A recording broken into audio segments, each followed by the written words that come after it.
Bonsoir. Aujourd'hui, quel est réellement l'état de santé actuel du Congo-Brazzaville? Certains le taxent d'un très très mauvais élève sur le plan économique. La directrice générale du FMI l'a dit sur les antennes d'une chaîne internationale. Ses propres fils le désavouent et le traitent de plusieurs mots. Certains qualifient le Congo d'un État immergé et d'autres d'un État émergent en 2025. Et quel est réellement l'état de santé actuel de la République du Congo? Nous avons fait revenir à nouveau l'ancien ministre des zones économiques spéciales, Alain Koala-Tipo. Il est aussi politique, vous le savez, un leader d'opinion, puisqu'il a eu dans le passé un mouvement dont on appelait Force citoyenne. Il est avec nous ce soir sur le plateau. Nous voulons discuter avec lui sur ces questions et avec moi, Giscard Maungu de DRTV. Bonsoir, Giscard Maungu. Bonsoir, Fortune. Bonsoir, monsieur le ministre. Bonsoir, chers amis, et merci de me faire l'honneur de me recevoir ce soir. Mais je souhaite qu'il y ait également d'autres acteurs politiques qui soient capables de s'exprimer autour de ces questions que vous évoquez. Vous faites bien de nous rappeler, monsieur le ministre, nous avons frappé à la porte de l'opposition dite radicale, l'opposition dite opposition et même du gouvernement, plusieurs semaines après, pas un résultat positif, pas un répondant à notre appel. Voilà pourquoi nous avons pensé de vous rappeler sur ce plateau. Il y a un vide, nous le disons haut et fort, il y a véritablement un déficit communicationnel et nous sommes obligés de nous offrir des hommes politiques, des leaders d'opinion qui se présentent à nous et qui sont disponibles de parler du pays, et comme Alain Koala ce soir, Giscard Maungu.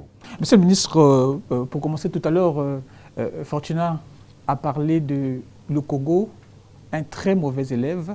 Si vous étiez un enseignant, un professeur, à combien noteriez-vous le Congo? Bien, je pense que le fonctionnement des pays est très complexe. Et la situation de notre pays aujourd'hui sur le plan économique, ce n'est pas un secret, elle est extrêmement difficile. Mais je pense qu'il est présomptueux, je crois même pédant et même irrespectueux. Je crois que des journalistes, des médias, fussent-ils internationaux, se permettent de qualifier le Congo comme étant un très mauvais élève. Et je crois que ce type de qualificatif, c'est peut-être pour essayer de nous faire sortir de nos gonds, c'est peut-être pour nous pousser à nous retrouver dans des, comment dirais-je, dans des espèces de dérapages, ou alors à nous atteindre moralement. Non, nous sommes un peuple mûr, digne, je pense avec des dirigeants responsables, conscients de la situation économique de notre pays, et n'est pas plus catastrophique que certains pays que nous connaissons, mais c'est vrai qu'elle est difficile au regard du potentiel économique de notre pays. Mais il y a surtout, les ressorts sur lesquels nous pourrons travailler pour pouvoir nous en sortir. C'est à ce titre que je me réjouis de la décision qu'a prise le président de réaliser un audit sur la corruption et la bonne gouvernance de notre pays, ce qui montre qu'il y a un véritable désir ou une véritable volonté politique de la part du président pour prendre le taureau par les cornes et sortir notre pays de cette ornière. Le reste, c'est vrai, n'est que bruit pour éventuellement chercher à nous déstabiliser psychologiquement. Mais la situation, effectivement, elle est très, très, très, très sensible. Un audit sur la corruption, j'en conviens, mais est-ce que par là, on ne donne pas raison à certaines ONG qui dénonçaient déjà cette corruption et jusque-là, il y avait toujours une sorte d'omerta au niveau des autorités publiques? Bon, vous savez, moi j'ai été au gouvernement, je ne vais pas essayer de révéler un certain nombre de propos, de décisions, je dirais même parfois de remontrances, d'admonestations que le président nous faisait aux uns aux autres par rapport à toutes ces questions. Mais vous savez, c'est aussi un homme qui, quelque part, a une construction qui remonte, je crois, à son éducation. Traditionnellement, c'est un chef, comme on dit, un cani. Et généralement, un cani ne jette pas en pâture les siens. Dans nos traditions, c'est comme ça. On ne jette pas en pâture ses enfants, etc. Donc, il a une expression, il faut boire le calice jusqu'à la lie. Ce qui dénote justement à ce moment-là d'une certaine dimension. Je peux même faire recours à ce qu'il a dit lors de la conférence nationale, où il avait dit qu'il assumait tout. Est-ce que vous pensez que sur les 40 dernières années de notre histoire à l'époque, était-il responsable de tous les maux qui ont miné notre pays? Non. Mais par contre, je crois, la classe politique et les Congolais à l'époque n'ont pas pu mesurer la dimension de cet homme. Donc c'est comme ça que moi, je me suis permis, vous savez, quand vous êtes porte-parole de quelqu'un au cours d'une campagne, vous savez, un conseiller en communication, comme je l'ai fait par le passé, eh bien vous étudiez, entre guillemets, le produit, vous étudiez votre homme. Et donc, l'étude que j'ai faite du profil psychologique humain de Sassou, je le conçois, le comprends depuis son enfance. Il faut lire le livre qu'a écrit, j'oublie le nom, un monsieur qui était d'origine israélienne, justement sur son parcours. À ce moment-là, je peux le comprendre. Mais ceci a aussi un inconvénient, parce qu'il faut que ceux pour qui vous êtes capable de boire le calice jusqu'à la lie, ceux pour qui vous êtes prêts à assumer, soient conscients qu'il y a un devoir vis-à-vis de vous. Mais je crois qu'à partir de cette décision, le président, je crois, n'acceptera plus assumer pour tout le monde. Oui, monsieur le ministre, vous le dites bien, c'est d'ailleurs ça qui fait le débat dans la cité. Il y a une certaine opinion qui pense, comme vous le dites, que le président est cani, il est chef très bien, c'est dans la tradition, mais comment peut-il confondre à un moment la gestion d'un État qui appartient à plusieurs Congolais, donc 4 millions aujourd'hui, à une tradition qui, aujourd'hui, ne concerne qu'une ethnie?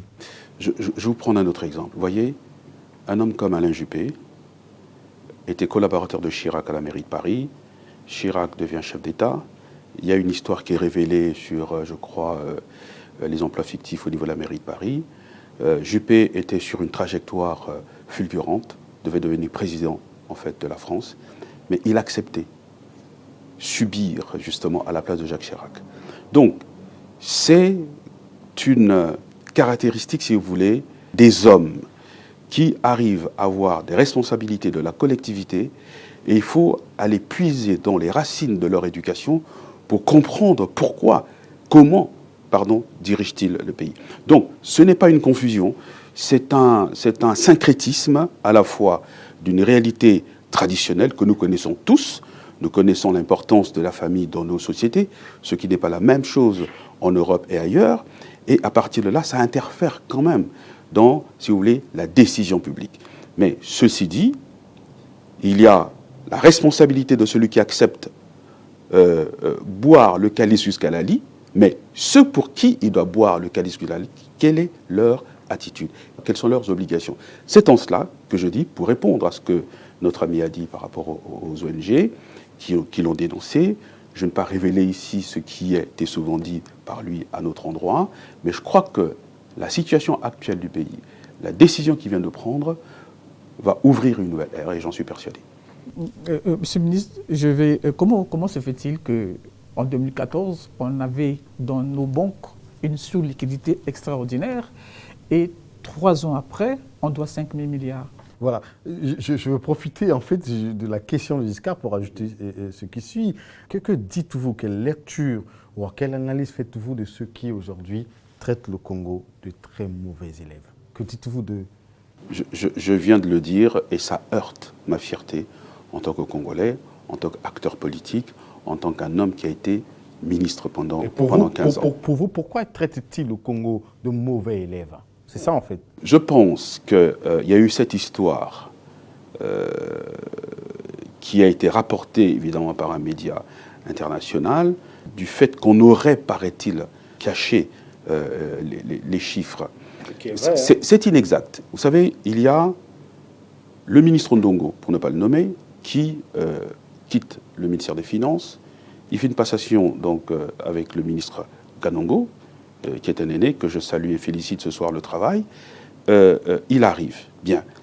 Vous imaginez l'immensité et l'importance du ministère des Finances. M. Kanongo sort de la SNPC. Le temps de s'imprégner des dossiers. Tout de suite, il rentre dans les négociations avec le Fonds monétaire international. Et à ce moment-là, il faut mettre à la disposition du Fonds monétaire international et un certain nombre d'informations, et notamment des chiffres. Vous savez qu'il n'y a aucune, hélas, informatisation entre le ministère des Finances, le Trésor, les impôts, la douane, la CCA, qui est chargée de gérer notre dette, et bien entendu les grands travaux. Donc le temps de réunir toutes les informations et que tout le monde soit au même diapason. Et vous connaissez aussi la psychologie de certains de nos collègues, enfin mes collègues ou anciens collègues ministres. Vous voyez, chacun se comporte comme si c'était son petit empire, comme dit le président. Donc, ce temps de rassembler, de réunir justement les éléments d'information, toutes les données, ont fait que ça donnait le sentiment que le Congo cachait une dette. Non. Donc, je pense qu'il y a des choses qu'il faut rétablir pour que, dans l'esprit des gens, dans l'esprit de l'opinion publique, nationale et internationale, que de fausses idées ne s'ancrent pas. Je joue une autre parenthèse. C'est comme, et puis je vais la fermer tout de suite. Vous savez, on dit tout le temps que le président n'a pas gagné l'élection présidentielle. Le président, c'est monsieur 8%. Et à force d'asséner cette contre-vérité, elle commence à devenir une vérité. Mais moi, j'étais en charge du suivi des opérations électorales lors de la dernière campagne, à la direction de campagne du président de la République. Donc, je connais les chiffres. Mais ceux qui sont en face, sur quel argument s'appuient-ils pour dire le président n'a pas gagné? Parce qu'ils font une sorte de juxtaposition d'un certain nombre de leaders à caractère ethnique, au XXIe siècle. Des personnes qui sont plus jeunes que le président Sassou. Certains peuvent même être ses enfants, mais repartent sur les ressorts ethniques. Et certains d'entre eux, je suis persuadé que dans leur fief, entre guillemets, je peux peut-être même plus populaire qu'eux. Et cette espèce de juxtaposition d'une série d'acteurs politiques, et ça a été même dit sur une chaîne panafricaine, font que pour eux, ça veut dire telle ethnie, telle région, plus, nous sommes majoritaires parce que Denis Sassou Nguesso, c'est Oyo. Ça n'a strictement rien à voir. Donc, une fois que j'ai dit ça, il faut savoir que le président a gagné les élections et cette juxtaposition des ethnies n'a pas fait que ses frères et sœurs ont été majoritaires. Donc, je reviens donc à ce que vous étiez en train à votre question. Il faut, c'est vrai que nous-mêmes, faisons l'effort d'être présents parce que nous rentrons dans une période où l'arrivée des réseaux sociaux, des médias en ligne, et font qu'il y a une espèce d'obsolescence de la parole des partis politiques, des acteurs politiques et voire même des institutions.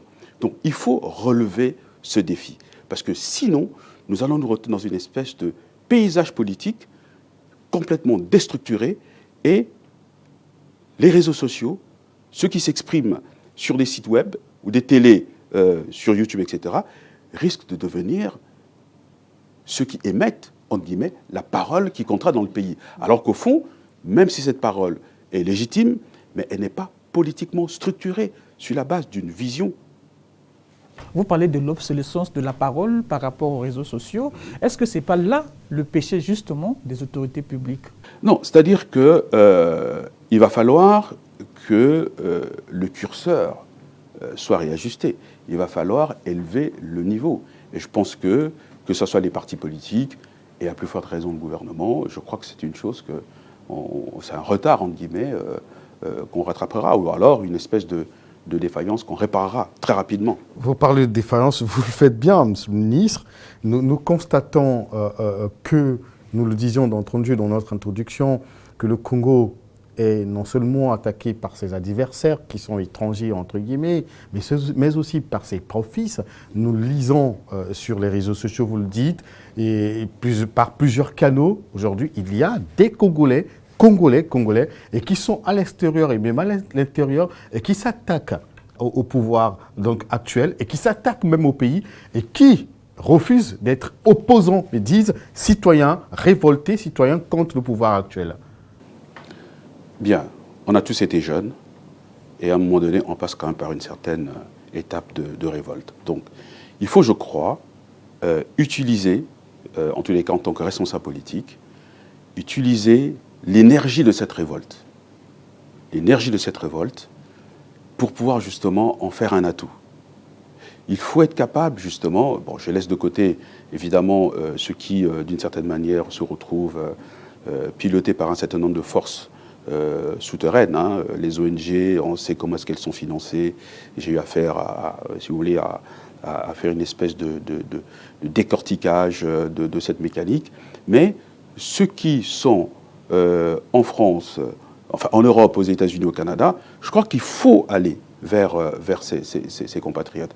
Et je crois que c'est en cela que dans le dernier gouvernement, avant que je ne quitte le gouvernement, et le président a mis en place un ministère des Affaires étrangères, de la coopération, qui s'occupe des Congolais étrangers. Donc c'est une réponse, un début de réponse. Donc je crois qu'il y a une volonté institutionnelle, une volonté gouvernementale, justement, d'aller vers justement ces compatriotes. Parce que je ne crois pas que ce sentiment, cette colère soit illégitime. Même si on peut, je l'ai dit une fois de plus, savoir, on sait qu'il y a un certain nombre de forces internationales qui utilisent un certain nombre de défaillances de notre part pour pouvoir mettre en œuvre des processus, je le dis, un peu de déstabilisation de nos pays.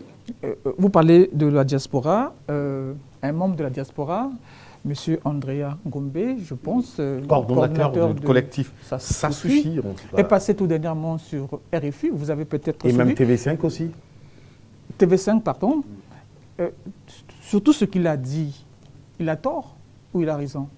Je n'ai pas fait l'émission pour répondre à ce jeune, même si c'est vrai, on lui donne un certain nombre une résonance médiatique, mais il faut s'interroger, comment arrive-t-il effectivement à se retrouver sur TV5? Et nous connaissons le rôle de TV5, ce que représente TV5, et donc ce n'est pas par hasard. Mais par contre, je considère que bon, il y a une lecture un peu biaisée de la réalité, voyez-vous. Les choses ne sont pas si simples que cela. Vous voyez, il y a le vécu. Moi, j'ai vécu des événements. Par exemple, lorsque les 5 ponts ont été détruits à l'époque, dans les années 98-99. Et ça, c'est dans la partie sud du pays. Bien sûr. Mais ce que les gens ne comprennent pas, c'est qu'à l'époque, j'ai sorti, moi, j'étais dans ce département, avant qu'on ait signé les accords de cessation d'hostilité, etc. J'ai porté sur mes épaules des femmes qui sortaient des forêts amaigries, comme en Éthiopie, avec leurs gosses. Parce que quand on revenait du pont de Kingoyi, qu'on arrive au pont de Lulombo, il est tellement, comment dirais-je, haut ce pont qu'on avait placé des échelles pour descendre. Ces femmes n'avaient pas assez de force pour descendre elles-mêmes. Donc il a fallu qu'avec d'autres, pour demander à Miete Likibi qui était là, eh bien, nous avons porté ces femmes et leurs enfants pour pouvoir les faire passer du côté gauche à l'autre côté du pont pour qu'elles retrouvent leur village parce qu'on les avait pris sur les draisines. Donc quand on vit ça, quand on voit cela, mais qui avait détruit les ponts? Mais les gens ne se rendent pas compte que ce qui s'est passé pendant 1 année et demie sur ce tronçon de 105 km du chemin de fer Congo-Séyan, mais c'était criminel. Des gens sont morts, des femmes sont mortes, des enfants sont morts, des petites filles, pardonnez-moi, sont devenues des prostituées parce que la destruction de ces ponts avait arrêté la vie. Mais qui avait détruit ces ponts? Humainement. Mais c'est une responsabilité grave. Ce sont des personnes qui méritent d'être poursuivies au niveau des tribunaux. Donc tout cela s'est fait dans le silence. Et quand je suis au pont de Bodissa, le président Sassou avait demandé qu'on puisse recruter les cocoys pour reconstruire les ponts. Mais ces cocoys disaient quoi? Disaient, c'est pas possible. On nous a présenté Denis Sassou Nguesso comme le monstre. Les cocoys, c'était bien sûr, les troupes de l'Issouba, voilà, dirigées par les Mounari, Tsatima Biala, Tsatim Bungu. Il faut le dire, hein, c'est l'histoire. C'est l'histoire du pays. Voilà. Dire, mais on nous a demandé de détruire les ponts. Ntoumi a détruit les ponts. À l'époque, Mungunga, paix à son âme, pensait qu'il fallait détruire les ponts pour que Brazzaville tombe. Ils disent, mais Brazzaville n'est pas tombé. C'est encore Sassou Nguesso qui décide de reconstruire les ponts. On nous a laissés en train de crever ici. Vous voyez, mais ça, on ne le connaît pas. Et les mêmes acteurs politiques, puisque l'opinion, puisque le peuple qui subit cela, mais n'est pas capable de le leur dire en face, il y a tant d'années, voici ce que vous nous avez fait subir. Et comme on ne peut pas les mettre face à leurs responsabilités historiques, y compris M. Ntoumi, Mme Mounari et tous les autres, recommencent à nouveau. Et ils sont fiers qu'on détruise les ponts. Ils sont fiers que le chemin de fer s'arrête. Mais moi, quand le chemin de fer s'arrête, je pense à ces milliers, des milliers de personnes que moi, j'ai transportées à la gare de Mindouli, à la gare de l'UTT. J'ai encore en mémoire des enfants totalement... Mais ce n'est pas la faute du pouvoir, s'il vous plaît. Et donc, à ce moment-là, qu'on présente M. Ntoumi, qui, c'est vrai, est un problème, politique qu'il faut gérer, mais on ne peut pas le présenter comme un résistant. Je refuse cela. Je refuse qu'on le présente comme un résistant. Ce n'est pas un résistant, c'est un homme, à un moment donné, qui s'est retrouvé dans un processus de renversement des institutions. Donc, si l'on veut être sérieux, respecté et respectable, il ne faut pas que nous restions dans cette politique de la surenchère, hein, et, j'allais dire, du mensonge permanent. Voilà, Monsieur le ministre, l'heure de consacrer cette partie de l'émission à cette interview accordée par Andréane à Gombe et à TV5. J'aimerais quand même comprendre, puisque dans son interview, il parle quand il touche la question du pool, il parle de l'épuration simplement ethnique, organisée par le pouvoir ou encore par l'administration. Vous savez, je vais vous dire une chose. Oui. Vous savez, dans ce pays, on a que ceux qui nous regardent ce soir, vraiment... Épuration ethnique, ça veut dire raser tous les Congo, ceux qui regardent ce soir, ceux qui nous regardent ce soir, m'excusent de revenir sur un certain nombre de faits douloureux de notre histoire. On a pilé des gamins, on a pilé des bébés dans les mortiers. Qui était responsable? Le président Lissouba l'a même reconnu en le déplorant dans son livre Congo, les fruits, je crois, d'une passion partagée ou de la passion partagée. Mais à partir de ce livre, je crois qu'on peut légitimement s'interroger sur la responsabilité du président Pascal Lissouba et de ceux qui étaient responsables. La station du bus de Blanche Gomez, mais elle a disparu, cette station. Pourquoi? Parce qu'il y avait un bouchon à cet endroit. Qui habitait dans ce secteur? Madame Mounari, Mungunga, Mukwege. Donc, il y avait un bouchon qui, à une certaine heure donnée, les bus qui allaient maintenant vers Moutabala, Diaté, etc., étaient arraisonnés. Les gens armés rentraient dans ces bus pour ensuite arriver à Moutabala et en prenaient les pièces d'identité pour savoir qui s'appelle comment. Ces personnes sont allées où? J'ai conduit, moi, Jean-Hélène, qui était venu pour parler des disparus du beach. À l'époque, je n'étais rien du tout dans ce pays. J'ai été lui montrer comment est-ce que à Diata, Moutabala, Makazu, un certain nombre de maisons d'habitation étaient marquées au crucifix rouge parce que c'était des habitants du Poul. La même chose du côté de Bakongo, Makelekele. La main bleue, c'est un lieu d'exécution. Bon, alors, qui est génocidaire et qui ne l'est pas? Donc je crois que nous avons une parenthèse de sang dans ce pays, et malheureusement, il y a encore des acteurs politiques dans le pays qui exploitent le côté, je le dirais, paraît-il, résistant, révolté du Poul, parce que, paraît-il, les populations du Poul, que d'aucuns disent le peuple du Poul, c'est comme si on n'était pas dans une république, eh bien, ont des tendances, depuis Matsua, depuis Mabiala Manganga, etc., d'être un peuple qui recherche un sauveur, qui recherche Moïse, qui recherche la terre promise. Et malheureusement, avec tout le respect que je dois à cet homme, paix à son âme, le président Kolela a joué là-dessus, mais en essayant de flirter avec la ligne jaune, mais celui qui l'a franchi complètement, c'est M. Ntoumi. Donc nous ne pouvons pas. Pour moi, je considère que c'est un échec de toute la classe politique congolaise que nous ayons des messianiques dans l'échiquier politique national et qui posent des problèmes et qui créent des problèmes que eux-mêmes au pouvoir demain ne pourront jamais résoudre. Vous voyez, tous ces jeunes qu'on a obscurci les esprits dans le Poul pendant des décennies et des décennies, mais demain, Madame Mounari, Charles Boao, Toumi, président, que font-ils? Que font-ils d'eux? Voilà le vrai problème. Si on est un acteur politique, on se dit, oui, voici ma vision par rapport à tel ou tel problème de notre pays. Donc, moi, je considère qu'un jour, il faudra quand même libérer le Poul de ce cliché qui leur fait du tort.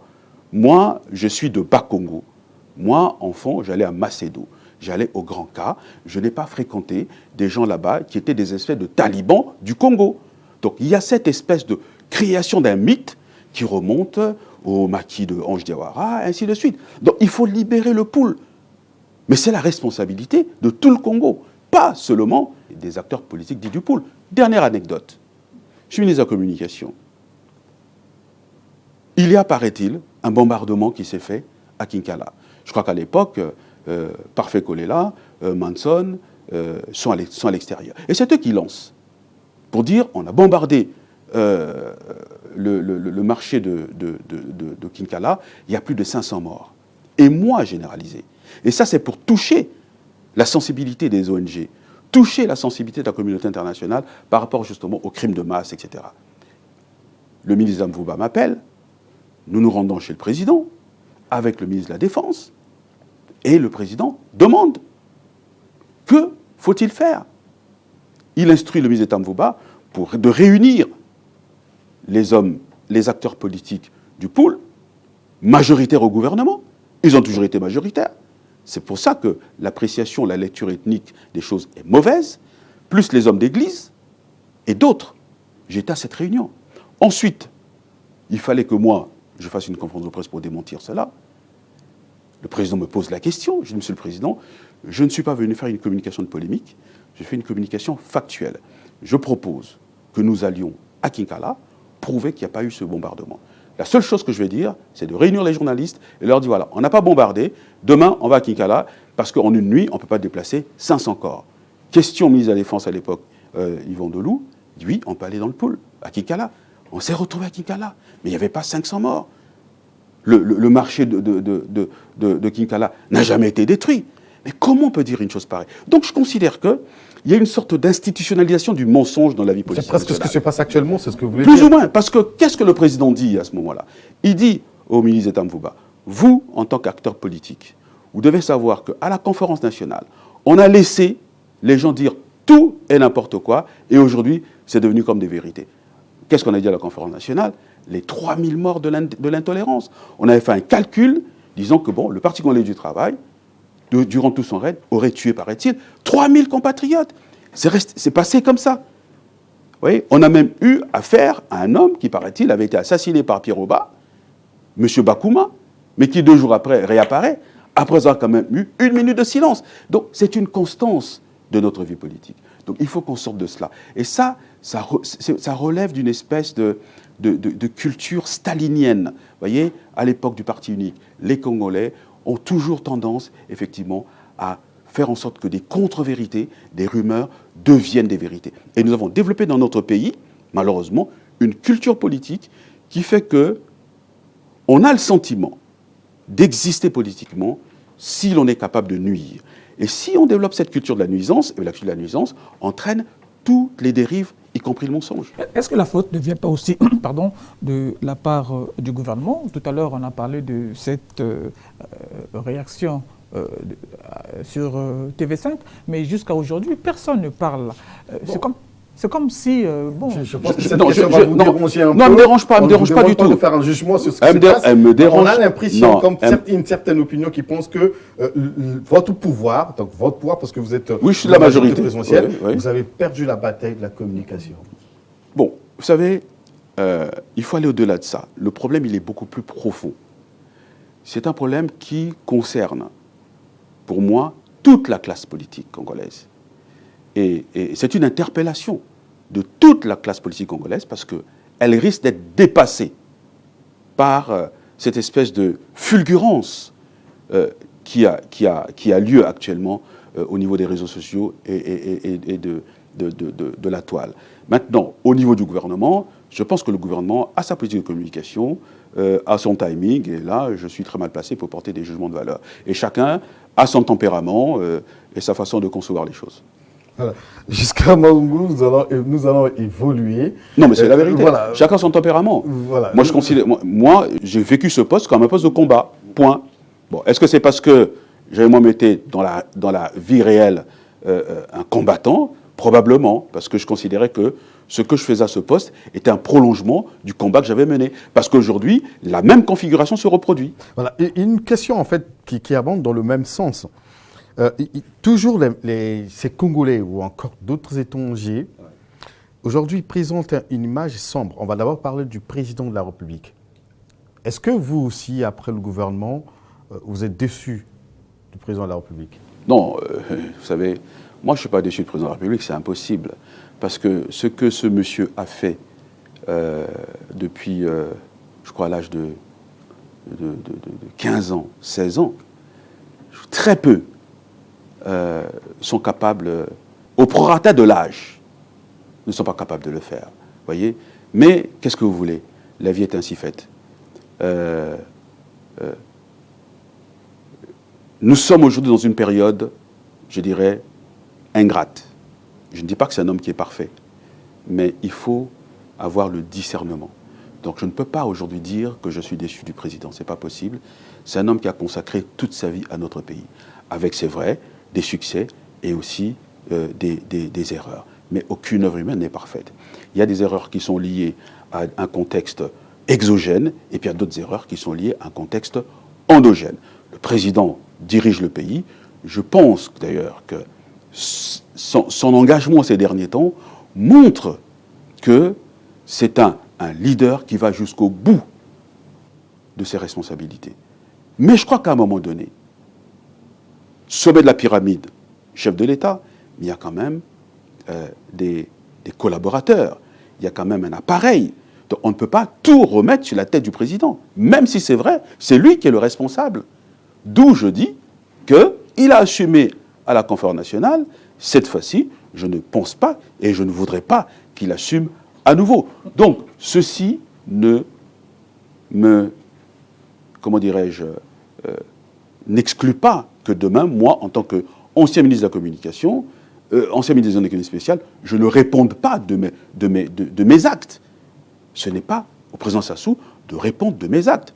Le président Sassou m'a confié des responsabilités, j'ai agi en son nom, au nom du gouvernement. Si là-dedans, je n'ai pas été à la hauteur d'un certain nombre d'attentes, mais c'est ma responsabilité. Voilà pourquoi je me réjouis de cet audit. Le président de la République, vous êtes vous-même membre du comité central du PCT, donc comptable de la gestion publique. Est-ce que votre parti, donc vous les membres du PCT, vous n'abandonnez pas le président de votre parti donc, je vous en prie, allez-y. Oui, non, vous avez raison. Parce qu'il est dit, il est même dit que les collaborateurs, on va dire peut-être pas tout, il y a une partie des collaborateurs du président qui ne travaillent plus pour le président et qui travaillent que pour eux-mêmes. Or, le président travaille pour eux. Bon, vous savez, je ne vais pas commenter ce genre d'assertion, même si du point de vue, si vous voulez, de la dialectique humaine, ce sont des choses naturelles. Mais je pense que, actuellement, nous allons rentrer dans une période qui, du point de vue de l'histoire économique de notre pays, donc avec probablement un impact sur notre vécu social, un impact forcément sur le futur politique de notre pays, il est temps que toutes les forces politiques républicaines, eh bien, s'expriment. Et j'interpelle ici mon propre camp, en l'occurrence le parti. Il ne s'agit pas de défendre le président, il ne s'agit pas de sauver le président, pas du tout. Il s'agit simplement que, du point de vue de notre capacité à produire des idées, à conceptualiser les idées, que nous intégrions cette réalité actuelle et que nous soyons capables d'être des émetteurs des idées. Et c'est actuellement, justement, que, oui, ceux qui, à juste raison, se considèrent comme étant les fidèles parmi les fidèles du président, eh ben, montent au créneau, compte tenu d'ailleurs des responsabilités qu'ils ont occupées et qu'ils occupent encore. Vous parlez d'intégrer un peu la réalité actuelle, la réalité des réseaux sociaux, votre parti. Est-ce que, en le disant, vous ne donnez pas raison à Hugues Ngolondele lorsqu'il a, dans son livre, qui a été carrément rejeté par votre parti? Je ne vais pas aborder ce genre de questions parce que un livre avec un côté pamphlétaire, vous savez, il y a ce qu'on appelle la foi et les actes. Ouais, pourtant, il avait les peines, ce que vous avez dit tout à l'heure. Dans la Bible, je crois que c'est, je ne suis pas un spécialiste, mais je crois que c'est 1 Corinthiens 13.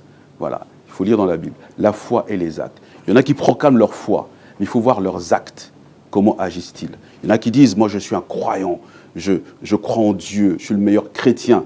Mais il faut voir dans sa pratique. Pratique-t-il la charité? Pratique-t-il l'amour du prochain, comme le Christ nous l'a enseigné? Donc voilà le parallèle que je peux faire. Au-delà de cela, ce que je suis en train de dire, ce n'est pas intégrer la réalité des réseaux sociaux. C'est simplement nous dire, comme notre parti a été capable de le faire dans son histoire, avant que nous n'entrions dans nos premiers programmes d'ajustement structurel, notre parti, à l'époque, avec les Lekunzu, les Camille Bongo, etc., avait décidé d'analyser la situation des entreprises publiques de notre pays, qui était le fer de lance de notre développement économique. Et on produit des idées. Je rends hommage à Camille Bongo. Mais aujourd'hui, que faisons-nous? Donc ça va au-delà d'un livre qui a été écrit. C'est beaucoup plus intégrer la situation macroéconomique de notre pays et produire une réflexion économique. Produire une réflexion économique. Parce que j'entends ici et là, par exemple, les salariés de la SNE, c'est de leur point de vue, qui sont contre les réformes. Ils disent qu'ils sont d'accord pour la réforme, oui, mais ils considèrent que le schéma de privatisation pensé, estimé par le gouvernement ne leur convient pas. Alors, que dit le parti? Que dit le parti? Que pensons-nous par rapport justement aux réformes économiques? Que pensons-nous par rapport au processus de privatisation? C'est à cela que servent les partis. Mais malheureusement, on a l'impression que, eh bien, il y a une sorte de tétanie, une paralysie qui gagne tout le monde. Qui gagne tout le monde. Et voilà peut-être pour ça, c'est peut-être pour ça que vous n'avez pas assez de candidats à l'expression sur ce genre de questions. Voilà, Monsieur le ministre, on va évoluer. Je parlais tout à l'heure du président quand tenu... Non, mais ce que je dis est très sérieux, parce que, voyez-vous, à chaque période de crise, il y a un risque de déchirement social. Et lorsqu'on regarde le discours qui est tenu ici et là, eh bien, il y a de manière sous-jacente le désir de voir Denis Sassou Nguesso quitter le pouvoir avant 2021. Qui le souhaite avant 2021. Je ne dis pas qui. Regardez la tendance, écoutez les discours, lisez les réseaux sociaux. Donc il y a un procès. C'est ça ? Je ne sais pas si ce sont des opposants. Quand vous entendez le discours des uns et des autres, quand vous écoutez ce discours, il faut encore dire aussi, il y a une réalité sous-jacente. Du gouvernement aussi. Ça, c'est un autre volet. Mais je dis simplement qu'il y a, de manière souterraine, eh bien, le désir de voir Denis Sassou Nguesso quitter le pouvoir. Or, nous sommes en République, et il faut que tous les républicains se lèvent. On peut ne pas être d'accord avec Denis Sassou Nguesso, avec son parti, etc., avec son programme, l'accuser de tous les maux, mais la règle républicaine veut que cet homme aille jusqu'à la fin de son mandat. Et ceux qui pensent qu'il va pouvoir quitter le pouvoir ou le faire partir du pouvoir avant la fin de son mandat font une grosse erreur. Monsieur le ministre, est-ce que ce sont les combats qui changent ou les terrains qui changent ou ce sont les hommes? Nous sommes habitués, jusqu'à Maungu me complétera certainement, à une période avec François Ibovi, ministre de la Communication, puis Alain Akwala, ministre de la Communication, où quand le Congo était touché par n'importe quel citoyen du monde sur les antennes internationales ou encore du Congo, le gouvernement réagissait aussitôt pour apporter soit un démenti, soit apporter des informations. Aujourd'hui, on a l'impression, on le disait tout à l'heure avec Giscard, il y a un silence radio total, il y a comme une démission totale, et on dit même, je reviens à ce que je disais tout à l'heure, comme une perte de bataille. Voilà. Bon, vous savez... Est-ce qu'on a changé de terrain, on a changé de bataille, on a changé de tactique de communication? Non, je pense... Comment je peux vous dire ça? Vous savez, quand j'étais jeune, j'écoutais Florent Tchiba, à l'époque du comité militaire du parti. Et je me souviens, dans le quartier, nous répétions par cœur. Moi, en tout cas, je répétais par cœur ces déclarations, ces comptes rendus du comité militaire du parti. Si bien quand je vais en France, vous pourrez demander à mes aînés tels que Sokat, Wassiama, eh bien, j'avais 18 ans, quand on se retrouvait avec ces grands qui avaient quitté le Congo une décennie auparavant et qui voulaient avoir des informations ou qu'on leur relate en fait l'histoire ou l'historique immédiat de notre pays, et il m'arrivait d'imiter Florent Tchiba. Mais je ne savais pas qu'un jour moi-même j'allais me retrouver porte-parole. Vous parlez de François Ibovi. Respect à François Ibovi. François Ibovi est un militant. François Ibovi est un militant. Vous savez, vous êtes militant, vous ne l'êtes pas. François Ibovi est un militant. Formé, j'allais dire, à l'école pure et dure de la conviction des hommes de gauche. C'est un homme de gauche, François Ibovi. Comprenez? Donc, lorsque il se retrouve dans le Parlement à l'époque du président Lissouba, mais je crois qu'il était seul. Il était seul à prendre la parole. J'étais admiratif de cet homme. Donc ça peut s'expliquer par la suite. Maintenant, moi j'arrive, vous savez, modestement, je l'ai toujours dit, je suis de Poto-Poto, notre vie politique, enfant formé par Jean-Pierre Gombe, par Oba Pounou, donc on était déjà formés à cela. Nous avions des réunions dans la rue Bakoukouya, chez les Onzé, on avait quoi, 13-14 ans. On se préparait avec d'autres amis, Ongouya, César Nzota, Ginzota, Franck Ganziri, je les cite, un jour à nous retrouver au poteau pour être fusillés pour notre pays. Vous voyez, aujourd'hui on dirait qu'on était des fanatiques, mais c'était l'époque de la révolution. On était admiratifs de Fidel Castro, de Che Guevara. Après, plus tard, j'ai découvert, pour moi, la libération de Régis Debray. Lorsque Mitterrand arrive au pouvoir, c'était un élément, c'était une légende pour moi, Régis Debray. Donc il y a tout un parcours. Je reviens encore sur l'arrivée du président Sassou, l'arrivée du président Gwabi, le vécu de toutes ces périodes de déstabilisation du président Gwabi, ces meetings à la place de la mairie où il disait qu'on n'avait pas invité les ambassadeurs des pays occidentaux. Vous voyez, j'en parle avec une certaine émotion.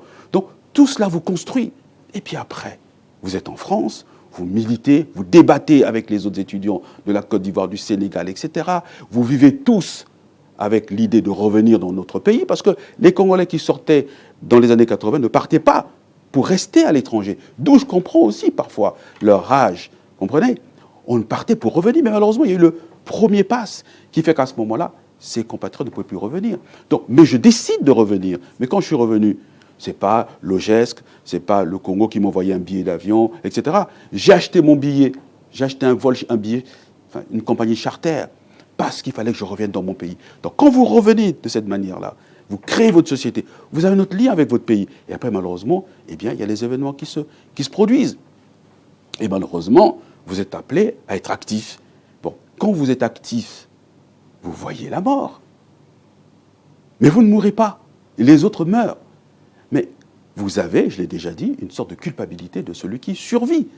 Et après, le hasard de la vie fait que vous vous retrouvez au gouvernement et à un poste où vous sentez la mécanique, si vous voulez, une sorte de tectonique des plaques de l'évolution du monde.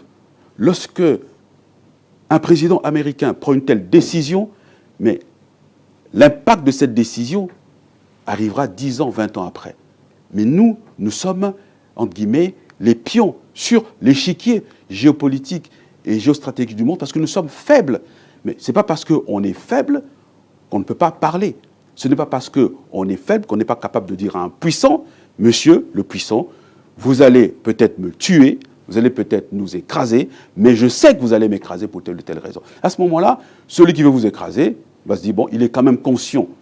Je vais l'écraser, mais il est quand même conscient pourquoi je l'écrase. Donc, il n'y a pas de différence d'époque ou de période. C'est simplement, comment dirais-je, chacun son ADN. Voilà, chacun son ADN et fonctionne par rapport à son ADN. Concernant justement la communication, est-ce que ce n'est pas le système même que nous avons instauré où l'information est hiérarchisée, c'est le chef qui parle. Au niveau du gouvernement, c'est le porte-parole du gouvernement qui parle. En dehors de M. Thierry Mongala, personne d'autre ne parle, même sur les questions économiques. Est-ce que ce n'est pas ça aussi? Et quand tu ne parles pas, il y a silence. Ce n'est pas le talon d'Achille du gouvernement. Moi, je ne sais pas si c'est hiérarchisé comme ça. Mais ça n'empêche pas. Vous étiez au gouvernement. Mais bien sûr, le ministre de l'Agriculture parfois peut s'exprimer sur un certain nombre de choses, le ministre de l'Économie, etc. Nous sommes en période économique, en crise économique, on n'a jamais entendu parler M. Kalis Ganongo, par exemple. Ah oui, non, mais il est pour l'instant au charbon. Kalis Ganongo, attendez, lorsque la mission du Fonds monétaire international arrivera à son terme, à ce moment-là, il pourra s'exprimer. Mais bon, c'est aussi un ministre, il ne va pas s'exprimer à tout bout de champ, à U et à Dia. Non.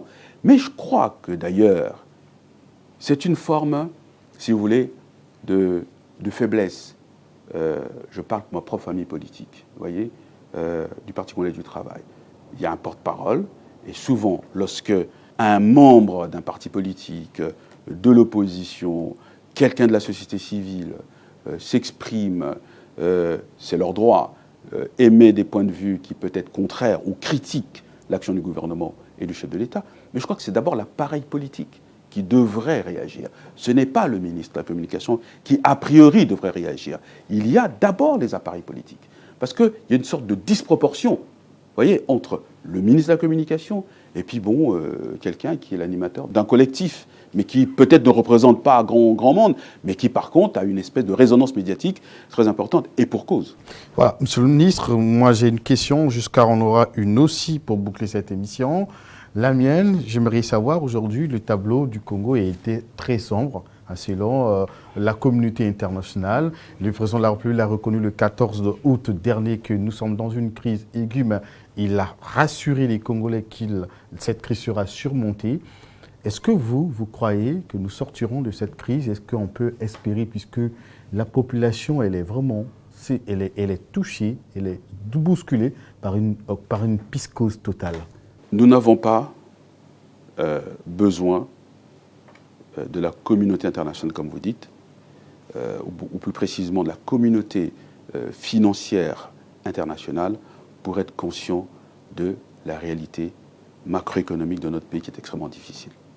Par contre, c'est vrai, nous avons besoin, compte tenu de l'interdépendance de la sous-région CEMAC et l'économie mondiale, nous avons besoin, parce que nous sommes membres de ces institutions, membres du conseil d'administration de ces institutions, c'est-à-dire que le Fonds monétaire et la Banque mondiale, nous avons besoin de ces institutions qui ont une expertise mondialement reconnue pour nous accompagner dans le processus de redressement de notre économie, qui, je le dis une fois de plus, a des causes endogènes et exogènes.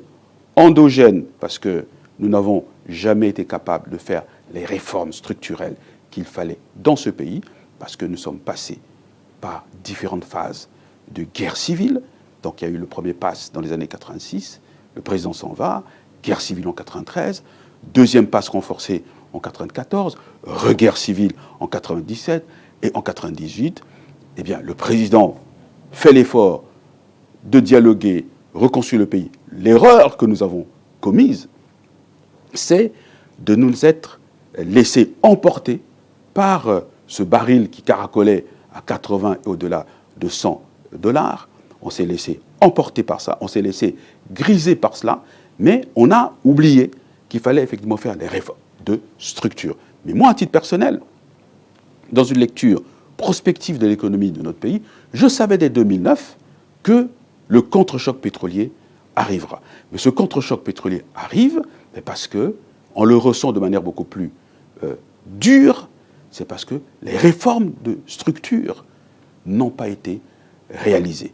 D'où la nécessité, justement, de faire un audit, justement, de la corruption, oui, vous l'avez dit, de la bonne gouvernance. Vous avez tweeté sur ça. Et à partir, oui, bien sûr, non, je tweete. Et à partir, justement, de cet audit, il faudra faire également l'audit de la dette du Congo pour pouvoir, justement, comprendre la structuration de cette dette et établir les responsabilités des uns des autres pour que, sur l'avenir, on tire les leçons, que ce ne se reproduise plus.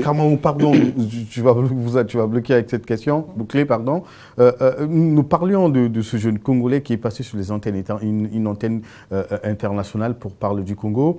Il déconseille même les investisseurs de venir au Congo parce que pour lui, le Congo est un pays mafieux, rien ne marche, donc on ne peut pas, comme ça, inviter les investisseurs à venir s'installer. C'est un jugement de valeur que je trouve déplorable et antipatriotique. Le Congo intéresse les investisseurs. Les investisseurs ne l'écouteront pas.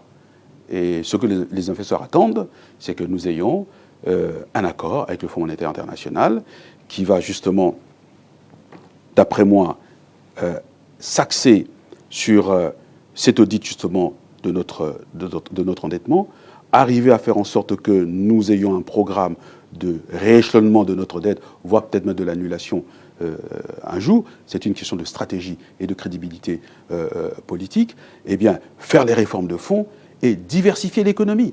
Et donc, cette diversification de l'économie pour sortir du tout pétrole est une vision stratégique, une orientation stratégique clairement consignée, définie par le président depuis les années 2009. Et il y a des investisseurs qui attendent cela. Donc, je regrette de lui dire que son vœu sera un vœu pieux. Madame Christine Lagarde, la directrice générale du FMI, a dit sur une antenne internationale, il faut que tout soit clair, Oui. la gouvernance électorale et tout. Sinon, Gouvernance électorale? pardon, excusez-moi, la gouvernance, simplement. simplement toutes mes excuses. Oui. Sinon, il n'y aura pas d'accord avec le FMI. Pour vous, Le je livre m'adresse ouvert, à l'acteur politique, Oui. à un ancien membre du gouvernement. Oui. Pour vous, quand Christine Lagarde parle, si ce n'est pas ça, il n'y aura rien du tout. C'est du chantage, Non, c'est non, la non, non. suspicion de cacher, parce que chat Exact. échaudé craint Exact. l'eau froide, Exact. ou c'est une démarche logique? Non, j'ai dit non, c'est tout à fait logique. Vous savez, aujourd'hui, vous êtes dans une banque, vous avez quelques soucis avec votre revenu, vous allez voir la banque pour dire bon voilà, moi j'ai un stock de dette de temps, j'aimerais voir avec vous la possibilité de faire une espèce de moratoire pour que vous m'aidiez à apurer ma dette. Bon, le banquier va dire voilà, vous avez tant de salaire par mois. Vous payez combien en termes de carburant? Vous avez une voiture, oui ou non? Votre popote, c'est combien? Les enfants à l'école, est-ce que vous êtes propriétaire ou pas? Est-ce que vous avez un loyer ici? Voilà, c'est tout. Et à ce moment-là, le banquier fait un plan. Voilà. Au niveau des entreprises, c'est pareil. Lorsqu'une entreprise connaît des difficultés structurelles, à un moment donné, il faut la redresser. Il y a un programme de redressement qui est enclenché. Et à ce moment-là, il y a une période d'observation, mais on part sur des chiffres clairs. Dans les entreprises, c'est le compte d'exploitation prévisionnelle qu'on regarde. Donc, pour un pays, c'est la même chose. Donc, Christine Lagarde a raison. D'où, pour moi, je dis, c'est une déclaration qui est extrêmement positive. Elle me remplit d'espoir pour notre pays. Et c'est à nous, effectivement, responsables gouvernementaux, ceux qui sont au gouvernement, dans les administrations, eh bien d'être à la hauteur. Et je reviens à nouveau sur ce que j'ai dit tantôt, sur cette histoire, cette affaire où on dit qu'on avait caché les chiffres. Moi, le ministre des Finances, Ganongo, c'est comme un aîné, vous voyez. C'est un grand frère qui m'a vu arriver à la SNPC, etc. Donc, je parlais librement avec lui. En fait, c'est une mise en cohérence des informations du ministère des Finances, du ministère des Grands Travaux et de la Caisse congolaise d'amortissement. Mais comme il n'y a pas une informatisation et qu'il y a une lenteur, peut-être certaines résistances, etc., c'est apparu comme si nous avions caché. On n'a pas caché. Voilà deux choses que je voulais quand même repréciser ce soir. Cette affaire sur le fait qu'on aurait caché, paraît-il, les chiffres, et le fait qu'il semblerait que le président n'ait pas gagné les élections présidentielles. Voilà. Jusqu'à Bongo, nous sommes arrivés à la fin de questions d'actualité. Merci, monsieur le ministre, d'avoir été très prompt à reprendre notre invitation parce que nous avons appelé de gauche à droite pour avoir quelqu'un de la majorité présidentielle parce que l'actualité nous impose et nous a toujours imposé de réagir à chaud, malheureusement. Mais vous êtes là, nous vous en remercions. Merci à Jusqu'à Bongo, lui aussi il était très très prompt. Je le croyais en reportage, mais il est venu. Merci à vous qui nous avez suivis. Merci. On se retrouve la semaine prochaine. Merci infiniment.